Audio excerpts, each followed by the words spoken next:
We're now going to shift gears and listen to some of our field representatives to share their examples of how they've taken these approaches and translated them into action in the field. We'll start with my colleague who's sitting here in the Policy Link office in Nairobi, Edwin Odiambo. Edwin was previously with Africa Lead, and he's been with Policy Link. I think collectively he's been involved in one way or the other for almost a decade. And so my first question for you, Robert, is as the lead for CAADP, Robert talked a lot about this invisible facilitative approach. And he said that we've had quite a bit of success using that approach for supporting the CAADP process. Can you share some examples with us based on your experience? Thank you, Vishalini. First, let me just give a background about CAADP for those who may not know. CAADP is the AU program to achieve the continental agenda on food security, job creation, and economic growth. As you may know, Africa is a young continent with a growing population, but also which faces challenges of food security and economic growth. And therefore, CAADP initiative is meant to address this, and CAADP has various actors that are working on various aspects of this initiative. And as Policy Link, we do support AU to design, to coordinate, to facilitate various processes, various platforms, various events and activities towards the realization of the CAADP agenda. For example, some of the things that we support AU on is on CAADP biannual review process, which is the framework for tracking progress on CAADP.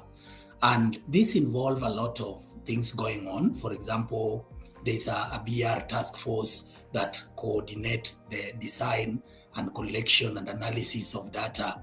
We have technical working groups that are focusing on specific technical areas and collecting and analyzing data to inform decisions or performance on specific CAADP commitments, the 7 commitments.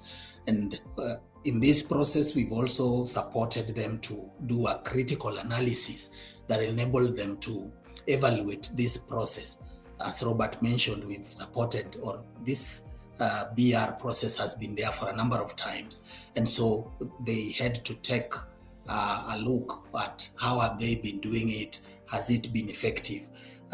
Besides that, we are currently supporting them with the 4th BR circle, and that involves developing of the technical guidelines, conducting training of the experts, and also facilitating peer-to-peer learning amongst the CAADP focal points, developing communication tools that are able to be used widely by different constituencies. For example, the dashboard on the performance of the various countries, and also facilitating a reflection at country level on the CAADP BR outcomes whenever such processes are completed.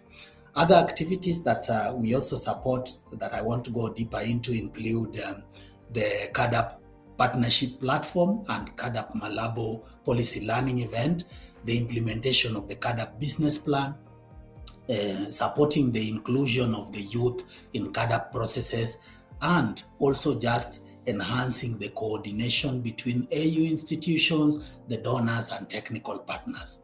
So as you can see, these activities have various actors, as I've said. They have specific organs, organizing teams, and technical working groups that design and coordinate or oversee or follow up on these activities.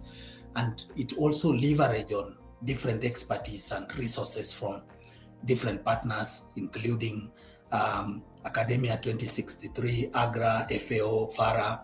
So Policies Link don't just support the process, but we also build the capacity of the actors, starting with AU and also the various actors that are leading different teams to be able to provide that leadership.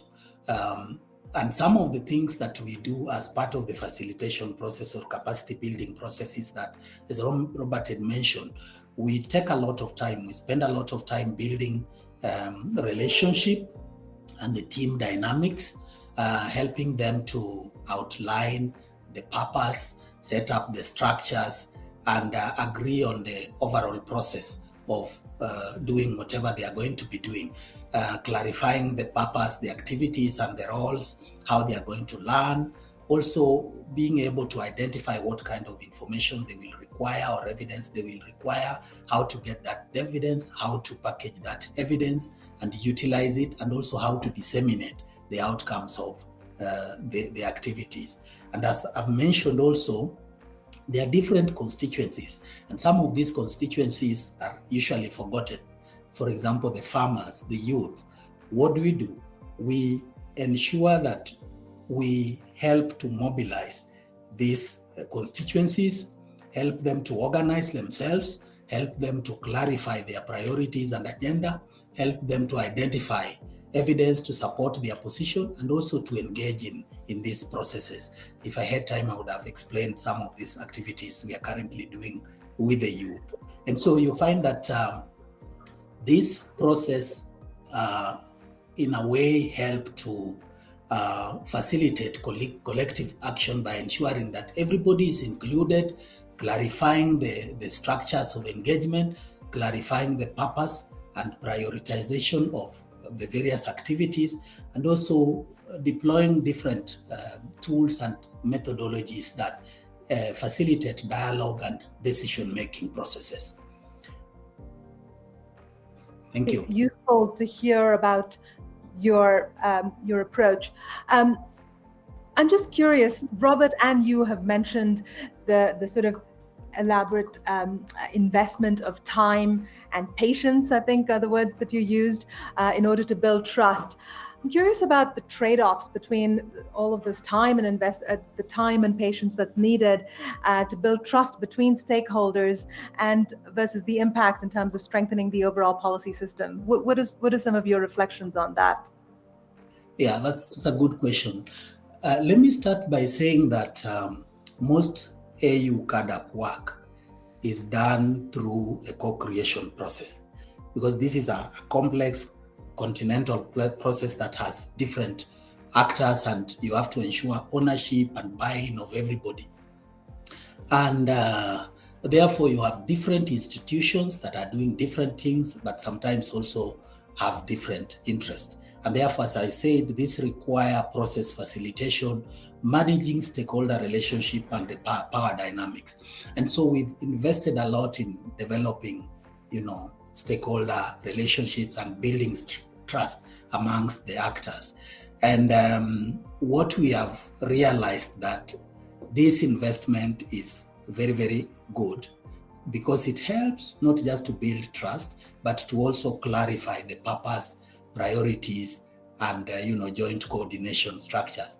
And once you build that these relationships and trust amongst the actors, you kind of create a sense of family, some sort of social capital, and a resource pool that makes it easier to deploy, to launch or design, or execute subsequent activities, because you'll be working with a team that has been built over time and that have developed very strong relationships. And so these existing relationships and incentives and structures that you've made make it easier now to establish connection and continuity between the various, AU activities.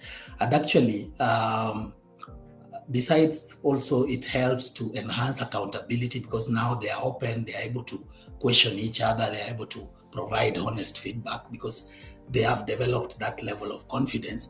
And what we found is that both AU and the partners have come to appreciate that role of good facilitation and good coordination in the success of the process, because most of the technical partners are partners who are focused on thematic issues. It could be seed, it could be fertilizer, it could be a specific technical area. But then for them to be able to work together, they need this kind of support which PolicyLink provide for them to be able to, function and coordinate better. So it's an investment that is key and fundamental to whatever the process. For example, the BR process has a lot of processes that I've mentioned. And for these processes at continental, at the regional, and at the national level to work in harmony, you have to have a very good plan for coordinating, for facilitating dialogue, for ensuring communication between these processes for them to be able to achieve the outcomes. I think what you're trying to do and the role that you play is critical for something as ambitious as the work that you are leading. Thank you so much for sharing your insights, Edwin.